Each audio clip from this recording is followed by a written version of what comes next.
In Chicago, you know that all sports rock. The Bears, Hawks, Bulls, Cubs, and Sox. Pick your favorite, you can choose. As long as the Packers lose. For everything you need to know, it's Bill Swerski Sports Talk Chicago. Bill Swerski Sports Talk Chicago. Hey everybody, welcome to another edition of Bill Swerski Sports Talk Chicago. This is your hosts, Alex and Sean. On this episode, we're going to be talking about the first Bears preseason game. We're going to be talking about the Cubs and the White Sox and their series against each other starting tonight. But first, I'd like to thank our sponsor, the Rockford Ice Hogs. If you're not familiar with the Rockford Ice Hogs, they're the AHL minor league affiliate of the Chicago Blackhawks. What does that mean for you? You get to see the stars of tomorrow today at family-friendly, affordable prices. Season's starting soon, so make sure you head on over to icehogs.com. Get yourself a hat, shirt, jersey, tickets, and more. Tell them Swerski Sports sent you. Alex, my friend, how are you doing? I am doing fine, and I think it's funny. You could probably hear the cicadas behind me. I have my microphone on mute while you do the intro, and then I turn it on, and you get this nice buzzing noise in the background. So I apologize in advance, but it's the sound of summer, which I like very much. So I can't complain there. It's finally nice to see the sun again. But before we get into the Bears game, I do have to ask you a question. Who is the guy you're falling in love with camp that's nothing more than a depth guy or a practice squad guy so far? I always have to ask that question, especially after the first preseason game. Oh, Beanie Bishop Jr. I knew you were going to say that. I knew you were going to say that. That's who a lot of people are talking about. Yeah, oh, yeah, it's definitely Beanie Bishop. I mean, Beanie Bishop. I've to be honest, there's a couple guys. There's a couple guys. Um, the Jordan Vandenberg, the Vanilla Gorilla, um, uh, Beanie Bishop, Caden Davis. There's a lot of guys. I'm just like, oh yeah, here we go. Yeah, no, I mean, Beanie Bishop had what, two picks in that game? He did. He did indeed. It looked good. Yeah.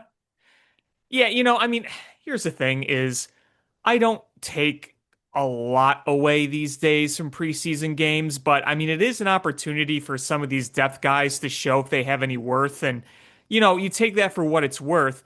And I will say this too. I believe that was the one home preseason game. I think the next two were on the road. And obviously, Caleb and the starters did not play.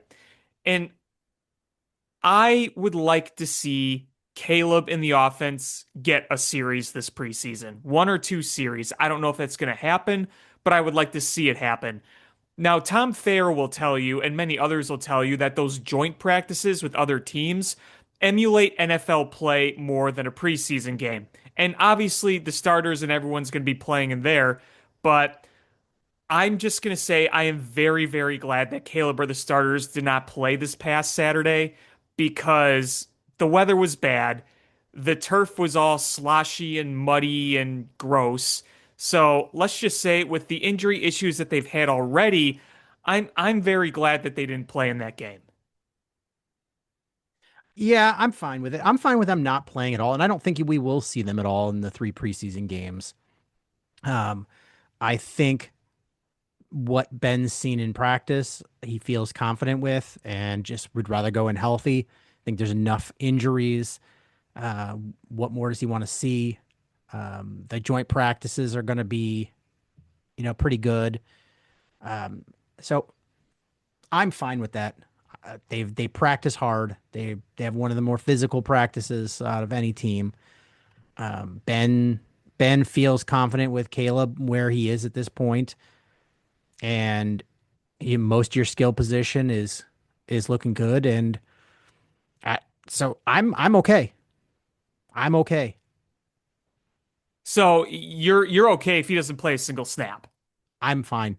I mean, I'll miss watching him throw, but what's he gonna do? Hand off twice and then throw a little third down pass and then run off and take his pads off? I remember Mitch Trubisky doing that in a few games back in his tenure here, some of those preseason games. I think it was It was his rookie year under John Fox, and I believe it was the final preseason game or the final preseason game at home. This is when they had four preseason games, 2-2, and they announced Mitch Trubisky was starting to get everybody excited. So people tuned in, people bought tickets to see him maybe at least play a series, and I think Trubisky like literally handed off the ball once on the very first possession, on the very first play, and then just left and he didn't play again. So I was like, well, technically we weren't lying. He did start, but he didn't really do anything. So yeah, I mean, personally, I would like to see him play one series, but I'm not going to get too uppity about it if he doesn't. I am going to trust Ben Johnson here. I also just don't want to fall into that trap of, oh, they don't need to play, they don't need this, they don't need that. And we've seen them in the past. They went into a season unprepared, cough 2019, cough 2023. But we can say the coaching and the preparation, regardless, is much, much better now than it was then. Yeah, I agree with that last statement. Absolutely. So with the game, I don't really care about the results. I don't, there's a lot of stuff I don't care about. Watching football was fun, but there, we didn't really see starters very like any. Did we see any starters? I mean, we saw a few, Thieneman, but for the most part, we didn't really see starters. We didn't see it on Uh, offense. I mean, you didn't see any starters there. uh, but we got to see some of the backup running backs. Um, we saw, uh, all the backup quarterbacks go in, and honestly, that what I took away is even vanilla, that offensive system is good. I mean, how many years did we say, man, we don't have a single receiver that can get open? And you can't tell me that the Bears have like 10 good wide receivers. That system is just getting people open. I mean, Rome, Luther, uh, Khalif Raymond, uh, Thomas, Jade Walker, Scotty Miller, Caden Davis, Ray McLeod, uh, Maurice Alexander. Like you just saw all these dudes just getting open. That just Well, speaks about how good this offense is. well, not only were some of those guys getting open, but you saw them pull off some nice screens, like screens that actually worked. And obviously, we saw some of that work last year when Ben Johnson got a better hold of the offense, between the screens and the running game as time went on. But I mean, yeah, you saw them pull some nice things on offense and give a little love to Case Keenum. He played a pretty good game. Yeah, I mean, honestly, Tyson Bagent was probably the worst of the quarterbacks that played. Right. Yeah, I know he had that one bad pick, but yeah, no, I agree. I think that when you look at the Bears right now offensively, you're going to be dealing with, some rotation because we already have another injury on the offense today, and that was Kyle Monunga. I'm sure you saw that. I did, and I don't know where to believe. So I heard MRI was negative, so nothing structurally wrong, and that he's going to be fine. But then Jeremy Fowler is saying hyperextended knee. So I'm I don't know where the truth really is. Well, we have a right to be skeptical about reports after the whole Kobe Bryant thing. I mean, you remember that from a few weeks ago when Ben Oh, Johnson absolutely. was like, "What? Where'd you hear Well, that?" the worst was Dr. Rome. Oh no, he's going to be fine. Well, didn't he do that again? Wasn't everyone like, "Oh yeah, he's fine again"? And it's like, "Okay, Dr. Rome. Hi, everybody." Hey everybody, it's Dr. Rome. Be creative. Instead of using toast, use Pop-Tarts. Oh, Uh, Dr. Rome. We love you, Rome, but yeah, we're not going to take any medical advice from Roma Dunze. But I mean, either way is it sounds like you're not going to have Monangai for a little bit, and whether that means he comes back week 1, week 3, whatever it is. But this is now a time again to see your running back depth and how you can work with it because that is a part of your offense, right? I mean, that is an important part of your offense, even if DeAndre Swift is the number one back. So getting a good look at some of these other guys, like you mentioned before, now's that opportunity to kind of see what you have to work with. But like you said as well, if the system is good, you can help make, I guess, fringe guys look a little bit better when the system is good. And I like the fact that even though it was a vanilla offense, you saw some throws downfield, you saw some screen passes, like I mentioned, and you saw a little bit of different things in the passing game, even if it was pretty basic. So they're clearly working on all these things. And, we've seen preseason games where you're just like, what am I watching? And that wasn't the case. For what it was worth, it was a preseason game. Yeah. So, I mean, going through, there was just observations I made. I'm not impressed with the backup running backs. Uh, Yeah, you didn't Roshan see much Johnson, there. Roshan Johnson had the one nice run, but not a lot there. Uh, Savon Ahmed had not much in the run game, but had that really nice pass catch. Britton Brown didn't really show anything. Um, I think we'll see Kyle Monangai week 1. I think he's done for the preseason, but I think he'll be there for week 1, and they're going to need him because I don't love the backups. But honestly, it's not about who's going to be the best pass catcher or who's the best runner. It's who's the best special teams player from that running back group. And I think that's why probably Roshan Johnson is leading that pack because he's a pretty good special team player. He is. It's just you're not probably going to get much of him from the actual run game. No, no, not at all. That's why, I mean, if any of those running backs want to make the squad, it's not a hard leap. It's just play well on special teams when you get the opportunity. And you probably are going to beat out Roshan Johnson. Yeah, I mean, And he barely and played last year. Like I forget he was even here still, to be honest with you. I honestly, if you would have told me he was on injured reserve the whole season, I would have believed you. Because did he get a snap? I mean, Last year, did he have a touch? maybe early on, I honestly could not tell you. I couldn't tell you. He certainly didn't play in the playoff games, right? Like he didn't get any touches in the playoff games. I don't remember him getting a touch in the playoff games. Yeah. And I want to put a background on this, a caveat, if you will. I fully support protecting your brain. And I want those players to not have brain damage and CTE after they retire, even while they're still playing. But boy, those caps look stupid. Oh yeah, they're hard to look at. I understand why they have them, but they do look pretty ridiculous. I'm not going to judge because I get wanting to protect your head, Oh, like you said, absolutely. But but they can't are they make funny them look looking. less stupid? I don't know. Can't they Is the make the safety technology there gear? yet? Yeah. Uh, so last year, Roshan Johnson had 2 carries for 17 yards. How many carries? Two, you said? 2 for 17. Two for 17. Yeah, yeah. Because like I feel like he had a touch, but I couldn't remember when it was. Like it had to be early in the season, right?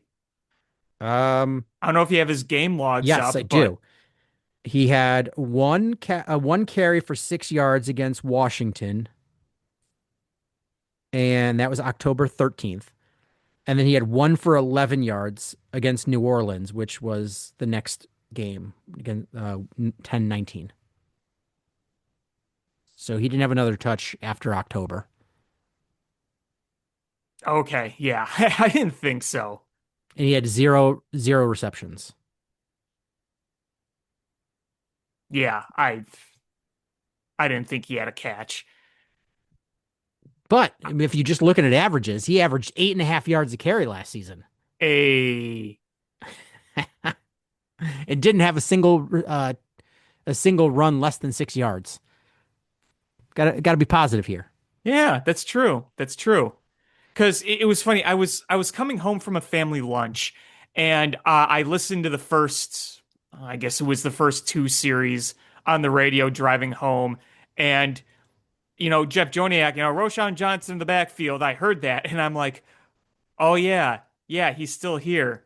Right, cool. But speaking of running backs, just looking at what the Bears potentially have beyond that. I mean, you think you have anything in Ahmed? I, N- Um, I don't I don't know. I don't know. probably not. I mean, uh I doubt it. I mean, he had the nice catch and made nice moves, but I don't know. Britton Well, Brown got some action. yeah. Uh, so and um, I think that's their whole running depth, back depth. I think they just have the five dudes. Well, I mean, just don't lose DeAndre Swift. Please And don't lose DeAndre Swift. I mean, here's the thing: is uh, Britton Brown has been around a long time and not really latched on anywhere. No. So if you cut him, nobody's picking him up probably. Um, He signs with a practice squad somewhere. I mean, I don't know. um, That uh, was kind of another name where I'm like, oh yeah, Britton Brown, that guy. Him. I remember him. let's see. What running backs are still available? Just for shits and gigs. Joe Mixon, he's old. Najee Harris, he's hurt. Austin Eckler, he's old. Antonio Gibson, he's not good. Nick Chubb, washed. Raheem Mostert, washed. Kareem Hunt, old. Miles Sanders, washed. Um, Cam Akers. There's not a lot of running backs available. I mean, there's no names, but it's all a bunch of empty gas tanks, basically. Yeah. And I So mean, I depending mean, on what happens with obviously with Kyle Monangai, if it's not too bad, then you can manage. But we'll see what Ben Johnson says. yeah, what I'm scared about is if Monangai misses any time, that puts the burden on DeAndre Swift, and then you're going to have to rely on Roshan Johnson or Savon Ahmed or Britton Brown. I don't know. Don't love any of those. Or Caleb Williams using his legs, I which do not love that one at all no, I know, I know. because the league got a memo that said do not throw roughing the passer uh, on Bears on quarterbacks. Like that's it. You can't do it, no matter Yeah, how egregious. yeah, I know. But we did get a really, really wild injury update from the Bears. Ozzy Trapillo, who a lot of us thought was going to miss the entire season, has been activated and is a full practice participant. And based on the video I saw, looked good. The collective shock from the fan base when that happened was pretty remarkable. It was pretty remarkable. I mean, and how could you not be shocked? I mean, some people were preparing for the absolute worst, but Yeah, here he like, is is, that guy alive ever and going to play well. again? Yeah, right. I mean, those injuries can be career ending. Yeah, We've I seen mean, it. I somebody posted like based on like a scientific paper, they posted like a picture of it. I didn't research this, but they said like half of NFL players that have that degree of injury don't ever play again. And the other half like take like 12 months to recover. Right. That guy, it's August. He got that injury this year. And it was fairly like it was fairly late, wasn't it? Like in a game? It was at the end of the game against Yeah, the Packers, right, right. and he missed. So it happened in January. So he missed like 6 months. He's back. Ah, insane. Truly, truly insane. I cannot believe that. It Yeah. is with the several rough injury updates that we've had so far since camp opened up between Kobe Bryant and now Kyle Monangai and plenty of others. This was a little deserved good injury news for the Bears. It's funny because last week somebody asked Ben Johnson about the left tackle position. He said, I'm hoping to have some clarity next week. Was the clarity that he was waiting for Ozzy Trapillo to get, uh, greenlit, removed off the pup list? It could be. I, I, I, that would be hilarious if that's what it was, that he knew it was coming and couldn't say anything. It's very possible. It's very, very possible. I think looking at the situation when things got better and better, you think to yourself, okay, that makes, we're not really sure what left tackle is going to look like, but as this got better and better for them, that had to put them more and more at ease. If they had a feeling that he was going to be coming back a lot quicker and they were able to work him in quicker than they thought, this has got to be a huge weight off the shoulders. I mean, because you do have options, but you have Braxton Jones, Kiran Amagaji, and some others, and you're trying to figure this thing out. Because if you put Ozzy Trapillo back in there and he's fully healthy, that's a guy that you drafted recently. Ben Johnson obviously likes him. He showed you some promise. It was a real bummer when he got hurt. But now it it makes things a lot more interesting at that position. When's he going to be ready? How quickly? He's obviously going to have to work through things to get ready. It's not going to be snap of a finger, but when you have Caleb's blind side have a boost like that throughout the season, it's got to feel pretty good if you're Ben Johnson, right? Oh yeah, absolutely. Um, and so if that's you've got all of your starters back outside of the center, but you traded for a starting center who's veteran starter. So you feel pretty good about this offensive line if case because we were worried. We're like, oh, what's going on with Braxton Jones?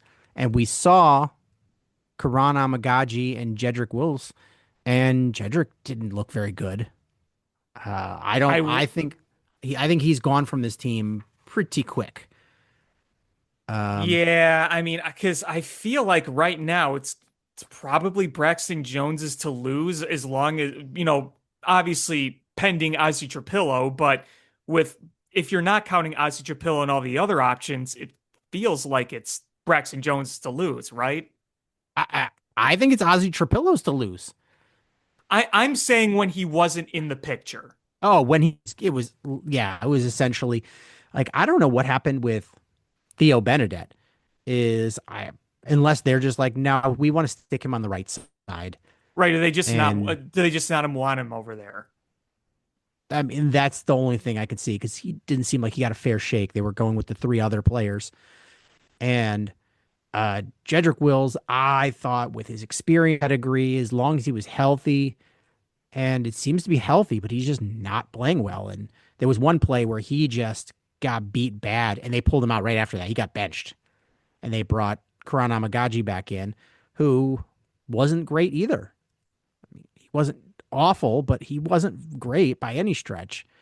And who knows how injured Braxton Jones is. So Yeah.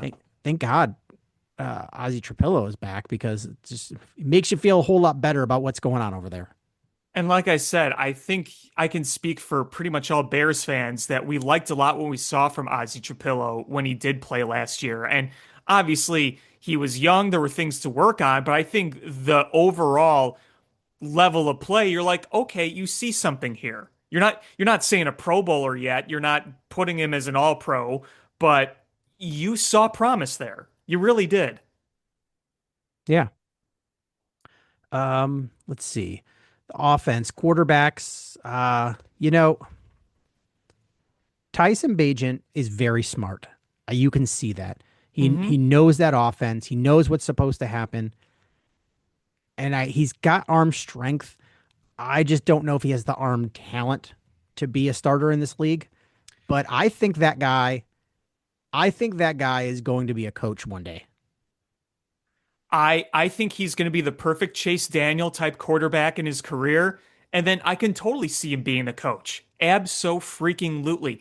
And I have to think that Ben Johnson really likes him too, just as somebody who could understand a system. And I agree, because I know that there are people wondering, can Tyson Bagent be traded for somebody that needs a starter, so, get something back at some point? But I think it's a fair question to say, would the return equal the value of what Tyson Bagent is to have in a QB room on your team? What are teams seeing and willing to give for Tyson Bagent to say whatever compensation you're getting is equal to or higher, ideally higher, than having him in a room? Because I think there are a lot of people that think, he could be a starter, a regular starter, no offense to him, but I just think he is the perfect backup. To what you just said, I don't know if he has the physical talent to be a 17 game starter in this league. And you know what? Very few people do. The fact that a D2 quarterback out of Shepherd can not only be on an NFL roster, but have started some games in place of a hurt quarterback and won NFL games is pretty remarkable. And got a second contract. And got a second contract. Yes, a good point there too. So I think Tyson Bagent can make some solid coin as a Chase Daniel type player. He can make some starts when needed in the NFL. But yeah, I mean, I don't see him being a long-term solution as a starter for a team. Maybe a team that's in rebuild transition mode or they need a bridge, but if if Tyson Bagent had a bit more arm talent, then I think he could be. It's not the smarts, it's not the IQ. He's got all of that, but he doesn't have I an arm near like a Caleb Williams. Yeah, I've sort of switched my stance, and not terribly, but I don't think the Bears are going to trade him because the league is only get they have a ceiling of what they're willing to offer for him. And I don't think that is worth it for the Bears because I don't think Ben Johnson wants to trade him because he wants that guy that's like another coach in there. I think they would be more willing to trade Case Keenum if it was like a disaster type situation where somebody goes down and they go, "Ooh, we can't go the whole season with our backup as the starter." Case Keenum, who's played at a very high level, is a veteran. I think they would trade him if somebody wanted him and take whatever they got, to be honest with you.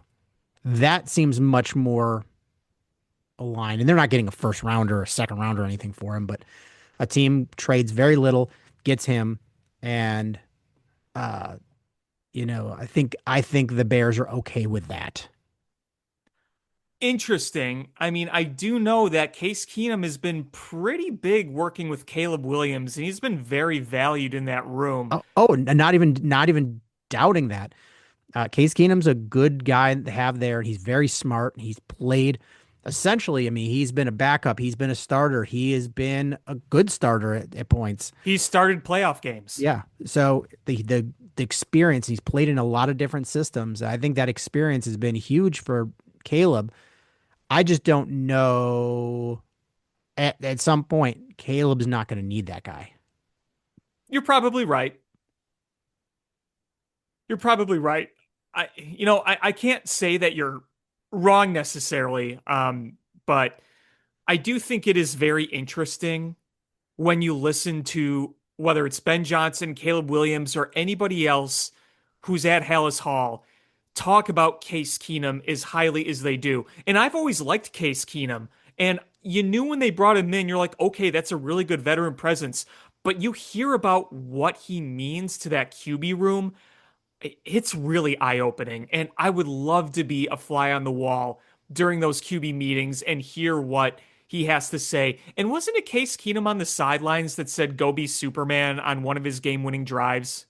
You remember that? Probably. That sounds about right. And I don't want to go back to one of our old shows, but there's been multiple episodes where when the Bears didn't have a prominent quarterback, Case Keenum was the guy. I was like, that's a guy like a veteran stopgap I that I remember would that. like to bring in. I've always liked Case Keenum, and he's not a guy that you're like, oh yeah, this is our starter. We're build around. Never has been, never will be. But he's so smart. He's talented enough. Um, and honestly, if like it's not going to happen, but it would be one of those like catastrophic things where you're like, oh, our quarterback went down week 1 and we can't play this whole season with that's our backup as the starter. Right, right, right. Yeah, no, I remember, I want to say it was when you kind of realized Mitch might not be the guy. It was right before I think they got uh what's his name? Big Dick Nick Foles. I remember Case Keenum being one of those options to look out for the Bears, and he might have even been somebody we kept an eye on in like 2021 before they signed Andy Dalton. So I do remember those shows very, very well. And like you said, I've always uh thought pretty high of Case Keenum for what he is. He's obviously not an MVP or perennial Pro Bowler, but you could win with Case Keenum in his prime. And Case Keenum is showing he can still provide value in a QB room, even if he's not actually taking any snaps in the regular season. And hey, in the preseason, he put on a show. He was fun to You watch. know what is like in that preseason, you're playing a vanilla offense against a vanilla defense, and he was playing against backups, but he went out there and what it showed is I have full absolute command of this offense. You know, when push comes to shove and you've got a healthy Micah Parsons breathing down your neck, oh yeah, he's in trouble. But Yes. you know, he's got a lot of limitations. But as far as knowing that offense, he can tell you on paper, he can call it out, and then when he's in there, when he's not getting big time rush, he's going to pick you apart because he knows that offense, and that offense is good. Mm-hmm. And, Absolutely. and he went out there, and I think he might have had a perfect quarterback rating. He looked, I mean, he just absolute mastery of that offense. It was like he was essentially playing all time quarterback as an adult, in a kid's game. He was 9 for 10 passing, 151 yards, 2 touchdowns, and a rating of 158.3.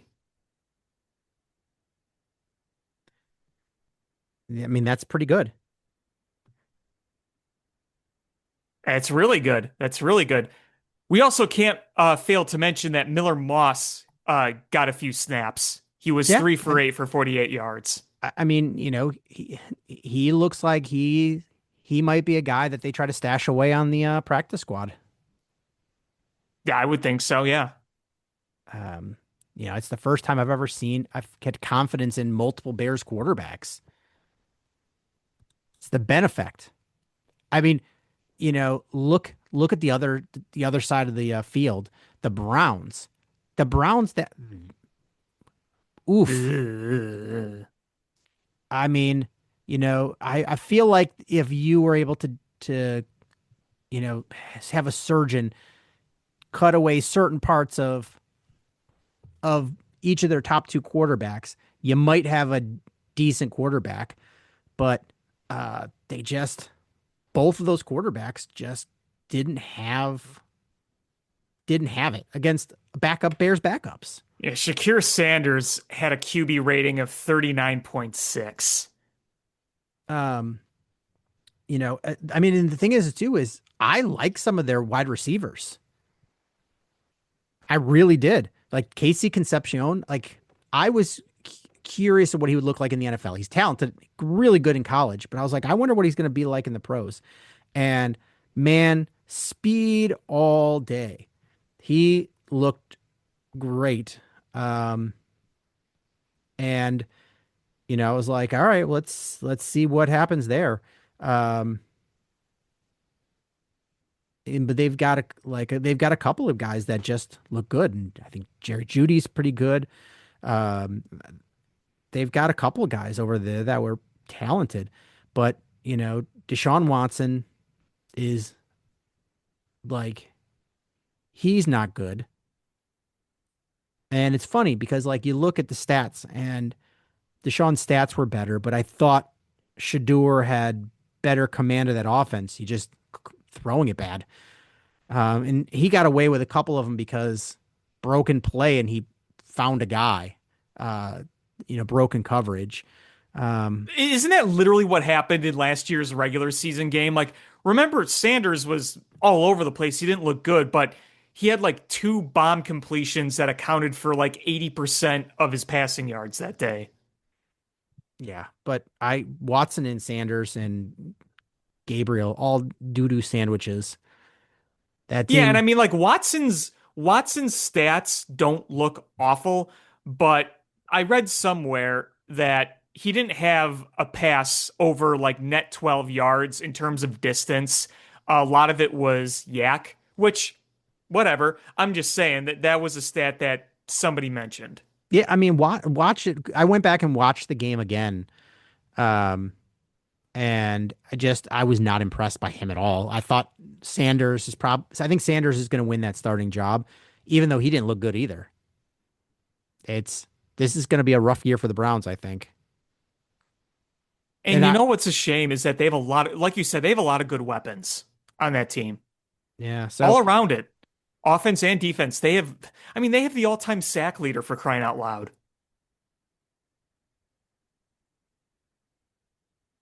who's the all-time sack leader? You mean Miles Garrett. Remember he broke the record last year? Yeah, but they traded him. Oh, right. Never mind. He's on the Rams. That's right. Wow, I forgot about that. Yeah, I forgot about that. the Rams are going to have a stacked defensive line next year. Yeah, that's right. I'm dumb. I forgot about that. No, that is okay. I do that all the time. Uh, and if Aaron Donald makes the decision to come back, that is going to be a tough defense to play against. You think he's coming back? I mean, he's certainly trying. I don't know. And if he He, does come back, what would he have left? But I guess playing with Miles Garrett, you can get a boost I there. don't know. I doubt that guy let himself go because have you ever seen him without a shirt on? He's he looks like he's like stocky, but he is just jacked. Oh, I'm sure he didn't let himself go. You just father time always wins, and he It's hasn't played true. in a few years, right? Yeah. So I don't know what he's got left and if he's going to come back, but man, Miles Garrett's probably crossing his fingers like, come on, come on, come on. I'm gonna get 35 sacks this year. Yeah. I mean, so Miles Garrett got all those sacks on a bad team. Just imagine when the Rams, who are a good team, get up on you and you have to have a shootout. And so you're not running the ball. You're just going in pure passing downs. And you're just like, all right, Miles Garrett, you're getting one on one here to, against the left tackle. He's just going to be like, all right, all right, they got to pass. I'm just going straight at that quarterback. Yeah. It's going to be a Wouldn't that be feast. nice to have? I know, right? Wouldn't that Well, be don't nice don't to worry. We have? got Marcus Davenport. Yeah, we got Marcus Davenport, Motivated Dio, and Montez Sweat. Motivated Dio. I, we'll get to motivated Dio. I want to finish up with the offense, but I was pleasantly surprised with uh the quarterbacks. Torrey Taylor looked like a stud. Um, very impressed by those kicks. And I know some people online were shitting on the return game. They were like, "Oh my god, why did we get rid of our return man when we got garbage here?" I'm like, their top two return guys did not play. Those are just fill-in guys. It's gonna be Khalif Raymond and Xavier Thomas doing the returns. They didn't play, so need to chill out on that. Um, that 2 minute drive was set up perfectly at the end of the first half. And you're like, all right, here we Yes, go. yes. And the one thing I gotta be really critical of Tyson Bagent is you can't take the sack there. He did a nice job of getting him down the field, getting him in field goal range. You can't take that sack. No, no, Luckily, he's got to throw that away. you throw it away. Um, you know, Uh, you can't take that sack. And luckily they were still in field goal range, um, but it was nice to be able to do that drive and get the opportunity to test that 2 minute offense. Right. Um, what else do I have about the offense? Uh, oh, two more things. One, I really like that story of Scotty Miller where he was he wanted to compete and he showed up at rookie minicamp, even though he's at the end of his career as a veteran. He showed up at minicamp to try to win a spot on this team. Hmm. And I thought he had a really good chance, but I'm looking at the way these wide receivers are playing, and I don't know if he does. I just, unless they value the veteran play, and it's nothing against him. He played really well. There was the one drop, but he was about to make a fantastic one-handed catch, and he got hit in the back and couldn't pull the ball in with one hand on a bad throw. But man, I thought Scotty Miller looked good. Yeah, I mean, I thought it was an intriguing signing, whether or not he's really part of the long-term plan here this year, but I thought it was an intriguing signing just based on his resume and what he's accomplished and the type of player that he is. I'm curious to see how this wide receiver room all just plays out. Yeah, I mean, I just going into camp, I'm like, I think he's going to be that number 6 wide receiver. I think his ability to play in the slot and his, being that security blanket for Tom Brady, I think that's going to add value. And and then I just started watching the way all of these receivers are playing in this offense, and I was like, I don't know, man. Do you take a guy who's older or a similar guy who's younger? I mean, you've maximum you're going to carry 6 wide receivers probably, right? Yeah, I would think so. Yeah. All right. So I'm gonna start naming guys off. Okay. All right. Now I'm gonna count them off as you tell me yes. Hmm. Rome Dunze, Yep. that's 1. Luther Burden, Yep. that's 2. As soon as he's healthy, obviously. Yeah, which they said he's gonna be ready for week 1. Yeah. Uh, Khalif Raymond, Yes. that's 3. Uh, Xavier Thomas, Yes. They just drafted him. that's 4. All right. Um, Jade Walker, I'm 50-50 there. okay. I've maybe I'll go 55-45, yes. Okay, so I put an asterisk there. Uh, Caden Davis, Yes. Ray McLeod, Meh, not so sure about that one. I know he had a good season a few years ago with what, the Falcons, was it? um, I don't remember where he played, but uh, um, I'm maybe leaning towards no, but not completely ruling it out. Maurice Alexander, Well, maybe? Amari Kelly, No, J.P. Richardson, probably not. Scotty Miller. I think he'd be the last guy. I mean, it's you're probably keeping 2 out of Jade, Miller, and Davis. Right, right. Um, so I thought he was kind of a lock. And now I'm like, even if you told me Maurice Alexander or Ray McLeod, like, uh, who am I to argue here? Like, I think this offense is just really good, and they're going to get guys open. Yeah, because they just brought in Ray McLeod, what, last week? Mm-hmm. Yeah, they brought him in. Yeah, I mean, if you're gonna watch the remainder of preseason, these are the things to watch out for is the wide receiver depth. Um, I mean, that's going to be one of the more important things, I think. It usually is for me when I watch the remainder of preseason, who's going to get those last few spots. And the other one is I really like the offensive line depth. I'm going to How be often honest can with you you. say that? Yeah, I know. Is especially, I mean, it would have been like a weird like asterisk comment until Ozzy Trapillo came back because I'd have been like, oh, I love their depth except for left tackle. But all right, Ozzy Trapillo is probably your starter. Joe Tooney, you feel good about Joe Tooney, Garrett Bradbury, Jonah Jackson, Darnell Wright. You feel good there, right? I think so, assuming everything goes okay with Ozzy Trapillo and Yeah. being ready for week one or whenever he's going to be ready.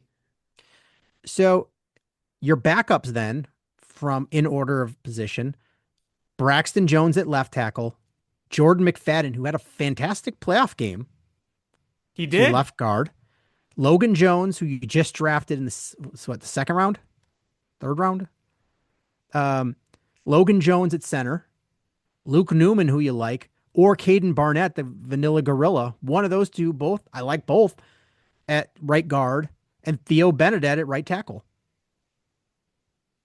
Yeah, I mean, you look at your depth and you say you can work with it. It might not be like amazing, obviously, because it's depth, but you feel much better about it than some of the depth you had in years past. Well, I mean, I'm going to read the third stringers here, the guys that aren't going to make the squad, and tell me if any of those excite you. And then you're like, oh, okay. The other ones I can work with. Jedrick Wills, Karan Hamagaji, Kyle Hergel, Jaron Kump, uh, Wesley French, Mason Murphy. I mean, I think this depth is really good, and they've got essentially a future starting line as backups.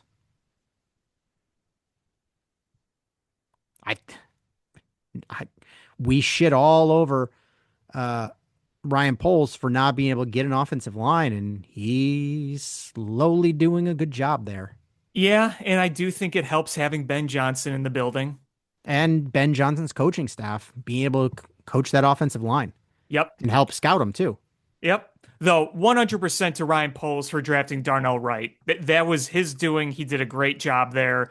And then, obviously both Ben and Poles going out and getting the deal to get Joe Tooney in there. So yeah, no, I mean the brain trust of the Bears has done a good job with this offensive line. I mean, not only from a roster standpoint, but from a coaching standpoint, because we saw how good it was last year when Ben Johnson really got things going. Yeah, and um I really like uh I think the Bears won that trade um with the Eagles. Um they had the opportunity to um to draft Jalen Carter. Carter, and everyone was like, the Bears got to do it. The Bears got to do it. He fell to the Bears at 9. The Bears traded one pick back with the Eagles, picked up what, a fourth rounder, and they drafted Darnell Wright. And not a knock, Jalen Carter's played really well, but like you needed a strong locker room, and I think the current coaching staff could have done something with him. The coaching staff that was here before, that would have been a train wreck. Yeah, yeah, And no, I agree. so you ended up getting an all pro tackle that's going to be here for a long time. And you picked up a fourth rounder. Hard to say that's a loss. That seems like a win. I mean, you didn't lose. You certainly did not lose. I think Philly got what they want. They won a Super Bowl. The Bears got what they want. They're looking good on the offensive line. So I have no complaints. I've never had any complaints about that move. I'm looking at the top 10 picks in that draft. 10 was Darnell Wright. all pro. Jalen Carter, all pro. Bijan Robinson, one of the best running backs in football. Paris Johnson, really good tackle. Devin Witherspoon, really good, just got a huge contract. Will Anderson, stud. And then you're like, Anthony Richardson. Womp, womp, womp, womp, womp, womp, womp. CJ That was Stroud. a good that was a good trumpet there. Trombone, Womp, whatever it is. womp, womp, womp, womp. Very nice. Good Yeah, job. there was some busts. That's what happens when you reach on a quarterback. Boom or bust there. Yeah. I mean, you look at what Carolina gave up for Bryce Young, and I'm not down on him, but No, I think Bryce Young is, I'm not going to say he's going to be fantastic, but I do think he's going in a good direction. I don't disagree. I think um I think he's just got a ceiling on him. Right. And he wasn't, his first year when he looked really, really bad, he wasn't done any favors. Let's be real. No, no, not at all. But it took him time to get acclimated, and he's a smaller framed guy that's not going to be able to withstand these big hits. But the Bears, the Bears got really lucky and worked a good trade, and they wound up with Caleb Williams, who I think is going to be fantastic Hmm. and like generational. And they got all those picks too. That was a home run, home run. Yep. Um, Anything else on the offense you wanted to talk about? Nope. Don't have anything else. Defense. Um, I will say I think the run defense looked a whole lot better than last year. Much better. Much, much, much better. Um, I was um I was pretty impressed by the run defense, both by the defensive line and the way the linebackers came and filled, and the defensive backs came in and filled. Um, if they can continue to contain the run like that, uh, I I think this defense could be decent. Just got to get pressure on the quarterback. Yeah, I mean, Early if on, we didn't see it. if your defensive backs stay healthy, which is a huge if, um, because God knows what's going on with Kyler Gordon. And Yeah, I don't and think they know what's going on with Kyler Gordon. you just got to be frustrated there. Kobe Bryant's done from the better part of the season. And honestly, I thought they made a good pickup in Xavier Woods, but he got hurt. And I don't know what the extent of that is. It's a groin injury. And they Um, just brought him in too. Go figure. yeah.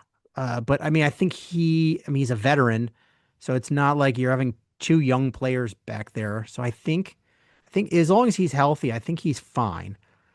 And Dylan Thienemann's got some growing pains that he's going to have to go through, but you can just Yep. watch the speed. Oh my God. When he figures it out, man, that guy is going to be a weapon. Yeah. I mean, it's it's exciting for him because you see the talent. But I do think, I really do think that there is going to be a bit more of a learning curve, especially with Kobe Bryant out. I'm expecting that. Yeah, and that's what the hope is, that Xavier Woods is healthy, because he's another veteran player. Was he been in the league like 9 years? Uh, he's been around a while, and I think he's going to be able to be that voice to help out Dylan Thieneman. And I've seen the progress from training camp to this first game. There's definitely been big leaps. It's just safety is a hard position to start play well in your rookie year, and he's got a but he's gonna be good. Yeah, absolutely. Um, I still don't see a update on Xavier Woods' injury. Yeah, I'm not seeing it either. Um, we'll see. But yeah, so hopeful he's back because God, I don't know what's going to happen over there.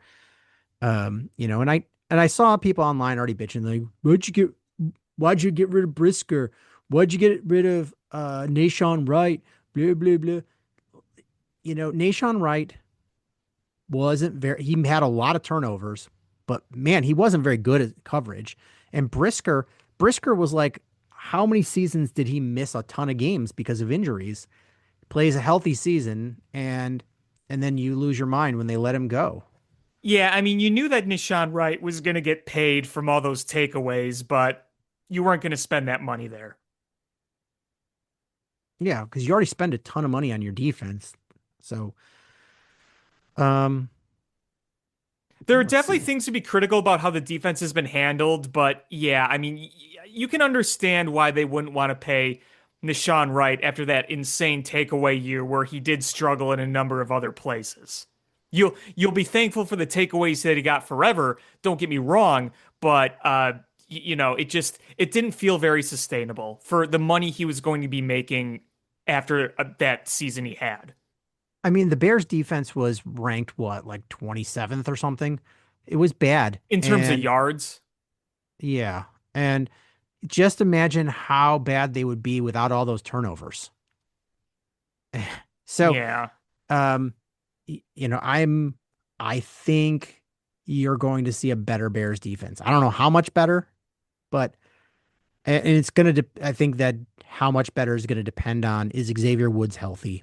How quickly does Dylan Thieneman come up to speed? Is Kyler Gordon healthy? Because if you've got a healthy Jalen Johnson, Kyler Gordon, and Tyreek Stevenson, Xavier Woods, and Dylan Thieneman figures it out, that's a really, really good defensive backfield. Your linebackers you feel good about. It's your, is I don't even think you need to get that much pressure. You're going to get coverage sacks. A lot of ifs though with that health. A lot of ifs. A lot of ifs. Um, but I don't love the defensive back depth though. No, I don't either. I don't either. Josh Blackwell was not good. He's a very good special teamers, but man, in that game, he was bad as a corner. Yeah. Um, a guy I want to talk about though is Malik Muhammad. I don't love him in that slot corner spot. He got abused a little bit there, but I saw a lot of good things about Malik Muhammad. Um, he is fast. Went down and uh, helped on the run, made a nice big tackle, had some good coverage. But then there was another time where there was a rub and a twist, and he couldn't recover, and they picked up a first down, and they had a big sack that got negated because of his holding call. Hmm. I think the talent is there, but I think You can definitely see the talent, yes. he's an outside corner, and I think they're going to struggle with him in the slot, and Hmm. that's why I think it's important to get Kyler Gordon back Yes, because it he's is. really good at that position, and we saw it. We saw last year. He missed almost the whole season. He comes in the playoff game against the Rams and looks great. Yeah. Um, and then I think that gives Malik Muhammad an opportunity to win that outside spot. And if Jalen Johnson is healthy, Jalen Johnson, like we could be good, but just the depth is terrible. And I really like Beanie Bishop. And the good thing is about they don't have to make a decision on him for a while because he he's going to miss the first 3 games of the season with a suspension. So you don't have to put him on the roster. You could put him on the suspension list, and then you've got 3 games to figure out if you want to keep him or not. Yep. Let's see. Motivated Dio. Meh. I didn't see a lot. I know that they were making quick throws, but I didn't see a lot.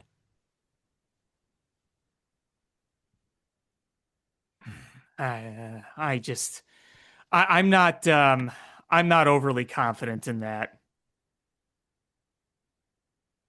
I'm not either. Jamry Chroma, I think played really well, but he's a backup guy. He's a backup guy.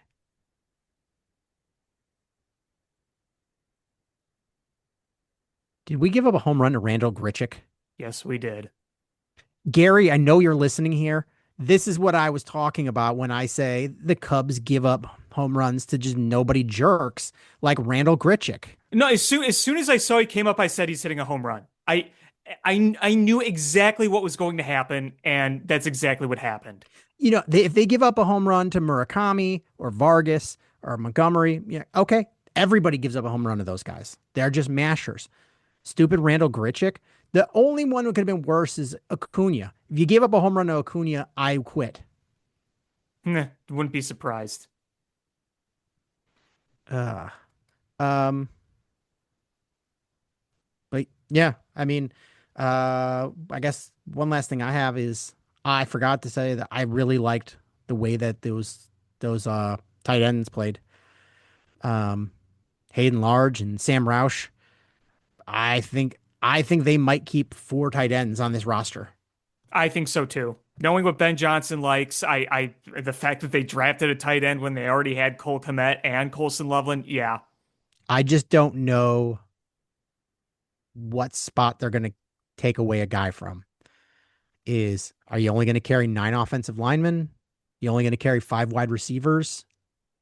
Um, that's a possibility. 5 wide receivers, 4 tight ends. Yeah. Maybe you only keep 2 quarterbacks. I don't know. I don't Still think it's three, but I think it's 3 too, but you can't carry 2 running backs. Um, got to take something somewhere. Because you only get a 53-man roster. Um, only 4 linebackers, maybe? Because you're going to carry 4 safeties. You're going to carry 6 corners. Maybe they one less linebacker. could be. Because you could probably get away with putting both Sewells on the practice squad. And have Bush, Edwards, Jackson, and Sanborn. Maybe put Hippolyte on the injured list with his shoulder. I don't know. But I think they're going to carry four tight ends. Yeah, I think so too. All right. Should we move baseball? Yep. Who do you want to talk about? Well, I mean, they're both playing, so we might as well talk about both, right? Uh, I got pointed out that we forgot to talk about Ozzie Guillen's number being retired.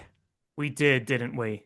So Ozzie Guillen's number 13 got retired. Played 13 season was with the White Sox and won a World Series as a manager. So I guess you got to give it to him. I mean, yeah, you won a World Series as a manager. You were, a shortstop there for so long. He's engraved in White Sox culture. You have to. And he was obviously very emotional. It was an emotional day for the South Side, and I think it was well deserved and a long time coming. And you had Pope Hat Day. I'm kind of kicking myself for not going to Pope Hat Day. Didn't they end up giving out those to like everybody? Yeah, they bumped up their production to they wanted to give it to everybody. That's and good. they're still selling for like $100 a pop online. So Pope hats for the win. Hope that's an every year occurrence. They're just like, oh, it's the 2027 Pope hat, the 2028 Pope hat.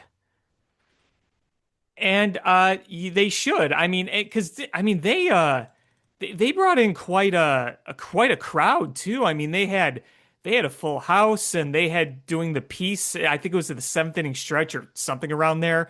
But no, that was a really good promotion, and I give them a lot of credit for doing that. Yeah. Um, and then I don't know if you saw the funny story about new White Sox player Jake Rogers. Uh, the former Tigers catcher. Yes. He was on 4 major league rosters in 21 days. That's insane. He was with Detroit.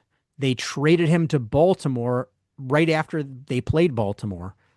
Um, and then he was moved to the Red Sox. And then the Red Sox DFA'd him when Rutschman came back. And then the White Sox picked him up. And the Tigers head coach texted him, was like, baseball's a funny game. So 4 teams in 21 days. That is just insane. Like you're just bouncing from team to team, traveling to traveling, and just it's that. I don't know how some people do it in the majors where they bounce around like that, but props to him for still keeping his head up and playing. Yeah. I mean, that's got to be tough. Just moving around that much and not knowing what your future looks like. Uh, yeah, that's got to be scary. Especially if he's spent, I mean, he came over in the Verlander trade. So he's been with Hmm. the Tigers a long time. Long time, yeah. So good for him.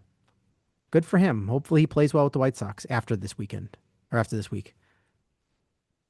And former White Sox Tommy John died.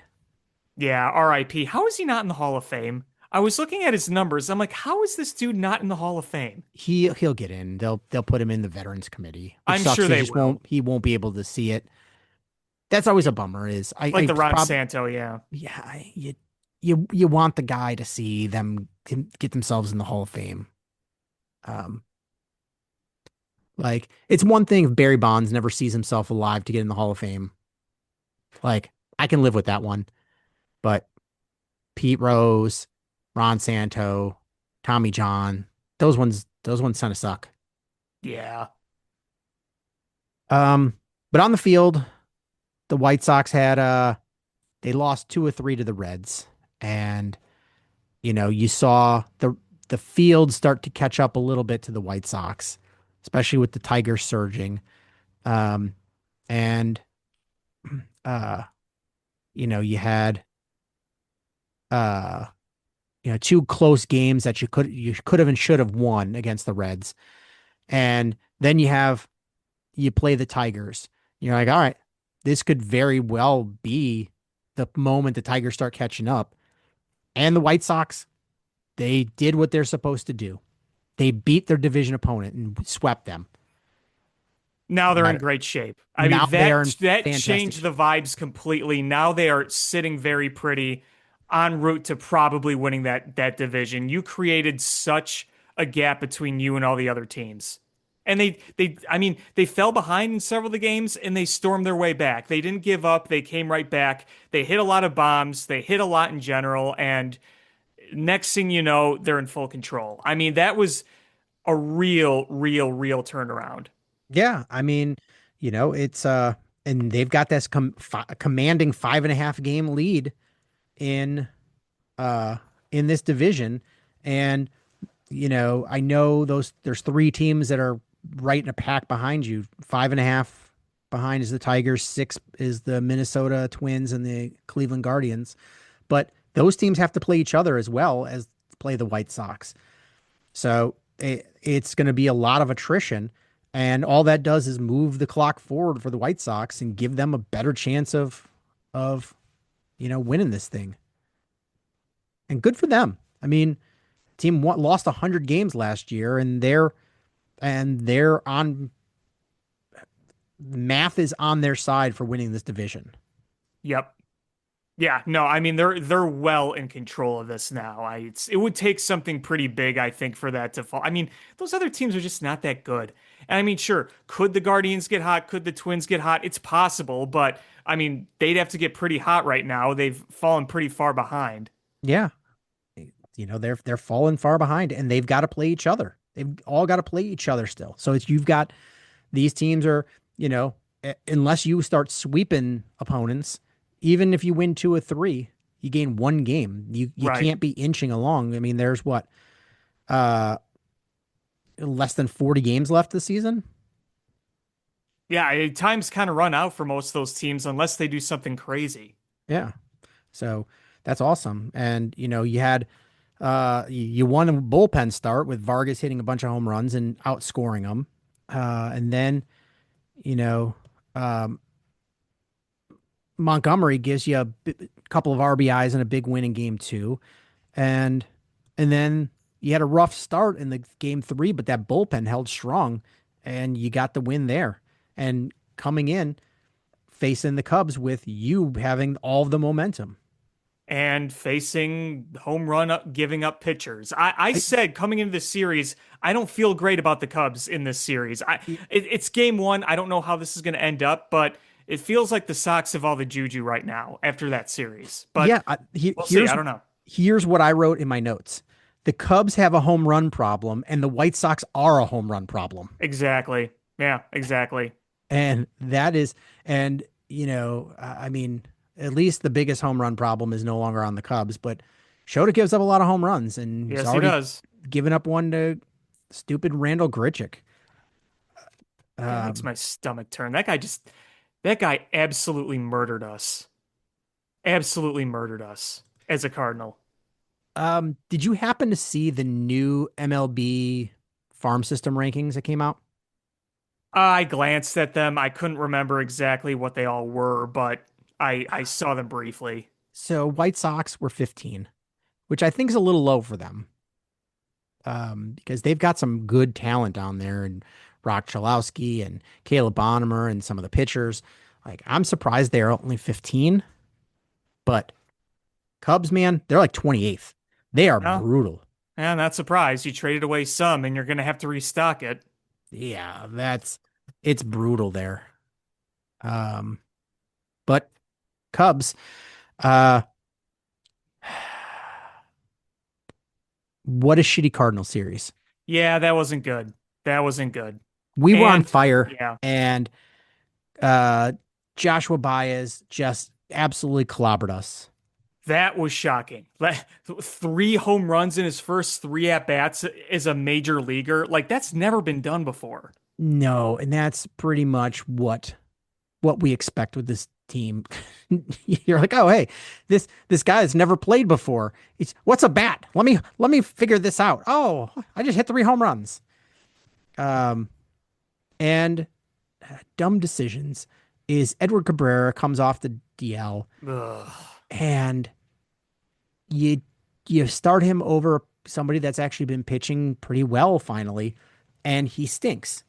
Edward Cabrera stinks. And then you moved him back to the injured list again. Yep, he's got the blister issue again. I think this year you got to cut your losses with him and try to rework him for next year. I don't Yeah. think he's going to be an effective part of your team going forward in this season. You have him under control, so I'm not throwing in the towel of him completely, but this year I'm not expecting much. No, especially, you've gotten some good stuff out of Assad. Let him play. You brought him back up now. You bounced him back down to Iowa, but you brought him back. Um, Dansby's out That for stinks. probably close to the remainder of the regular season. That stinks. I mean, the defense, the power that he has, he might be a streaky hitter. He might be frustrating at times, but losing that power, that's frustrating. Um, that sucks. I mean, you're gonna uh I, and he's a guy that's so frustrating, but he's also an absolutely gem of a defender. Yeah, he's one of the best defenders in baseball, and he makes all the difference. Because do you remember before that first Baez home run, he took forever to turn what should have been an inning-ending double play, and that kept it alive for that. You remember that? Yeah. And those make differences. And Nico can play the position fine, but it's not. And Pedro Ramirez has had his moments defensively, but it's not the same up the middle when you have Dansby and Nico together. Right. But Shaw's close to coming back, right? It sounds like he's working on it. Yeah. Gonna need Um, him for depth. so yeah, you'll end up having him for depth, and you could probably plug him in, a couple spots in there. Uh, so, um,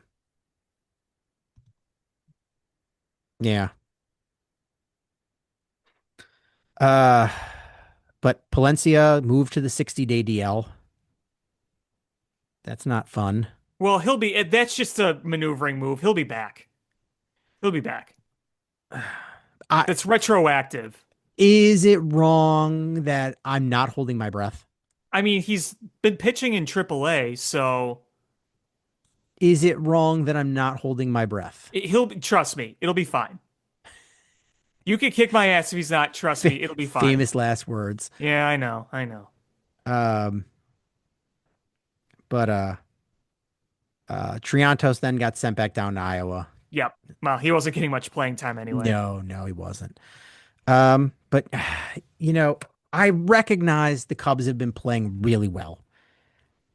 And uh, they had their opportunities against the Cardinals, and they've got a pretty good commanding lead on that wild card spot. I I fooled myself into thinking that they had a chance to chase down the Brewers. And they What? did. And then it kind of just went away. It's frustrating.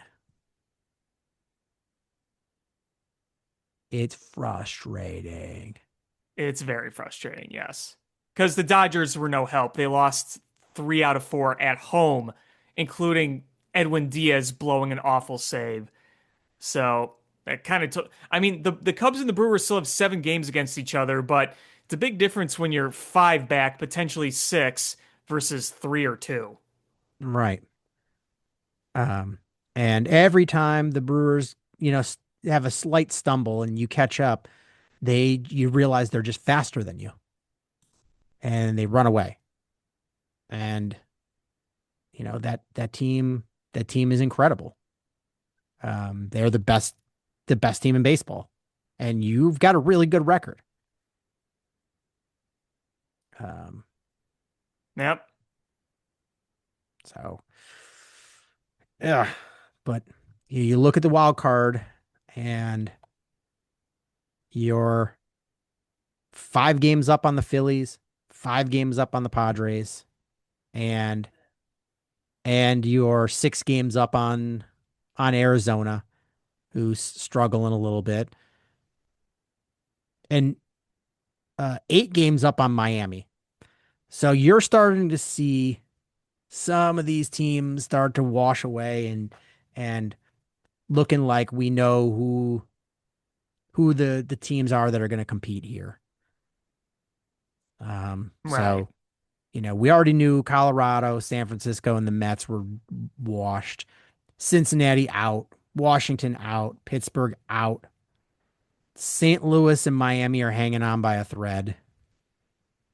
Uh, and so that's really leaving 4 teams for 3 playoff spots, and you have 6 games on that last game or last team.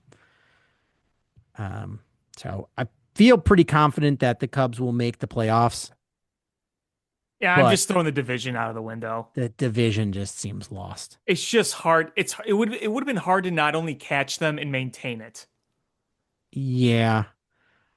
I mean, that's the best hope I thought they had was to catch them at the end of the season and just overtake it so you don't have to maintain.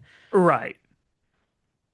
Right. Um, so let's take a look here at the MLB or Baseball Reference MLB postseason probabilities. Cubs are at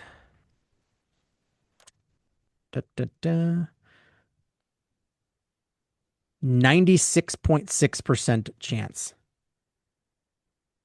with a 5.4% chance of winning the division. Knocking on wood. But yeah, I mean, that seems right now for the time being. The Brewers, 99.9% of making the playoffs. Let's see. Marlins and St. Louis are at 15 and 16% to make the playoffs. So, like I said, dwindling. Nationals at 1.8, that's out. Pittsburgh 1.4 out. Cincinnati 0.1% out. Um, Padres, Diamondbacks 50-50. Phillies 68%. So we're we're starting to run out of real estate here for the Marlins and the Cardinals. Yeah. Let's see the AL. Uh, White Sox 94.4%. Finally starting to get their due. I mean, yeah, after that weekend, they are very close to a lock at this point. Um, and the the Rays, the Yankees, and the Red Sox are all above 98 per. They're all 98 and above percent to make the playoffs. Um, so it's looking like Houston is going to win that division. White That Sox. division's terrible too. Oh, that division is brutal, brutal. Um, and then the Tigers have a 33% chance to make the postseason. I mean, it's like there so many AL teams are quote in it, but I mean, it's not a great race, let's be Oh, real. Uncle Sean here is gonna explain it to you here. Angels are out. A's out. Kansas City out. Seattle out. I don't care that they're only 2 games out. They have been absolutely dog shit. I think Cleveland and Minnesota are out, even though they're only 1 game out. I think they're out. I You're think calling them out. Okay. I'm calling them out because I think Detroit is better than them, both on paper and the way they're playing. It is funny because Detroit is the one that sold. I know, which is bad for baseball, I think, if they make the postseason after they sold. Ugh, yeah, that would be something. Um, I think it would be funny if the Orioles got that last wild card spot because then the wild cards would be the Yankees, the Red Sox, and the Orioles.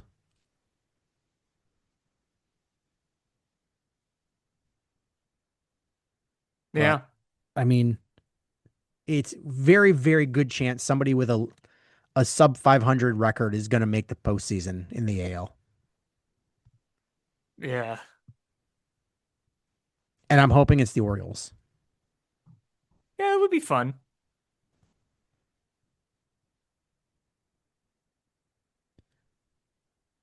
Um, let's see. If the playoffs were to start today, what would it look like?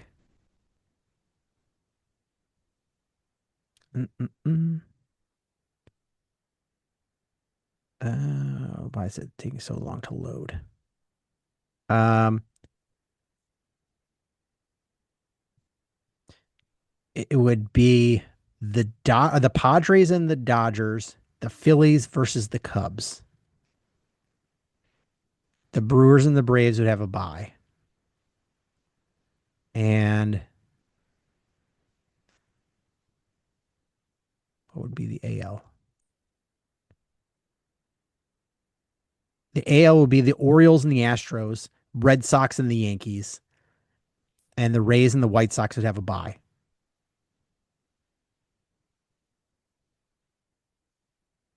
Well, I mean, that wild card is going to change up a lot, that's for sure. Um, oh yeah, absolutely. So I think the Yankees would beat the Red Sox would beat the The Yankees would Yankees. beat the Yankees. Yankees would beat the Yankees. The Red Sox would beat the Yankees. I think the Astros beat the Orioles. And is it the seed that moves on, the higher seed, or the better record? Is it record like would the Rays play the better seed or the better record? Or the worst seed or the worst record? You're saying in the division series? Yeah. Because I thought it was. I guess it really doesn't matter. So the White Sox would be playing the Red Sox in the no, because that'd be the wild card. So is it because the Astros would be the division winners? They would be the 3 seed. The Red Sox would be the 5 seed. So would the Tampa then play the Red Sox and the White Sox would play Houston?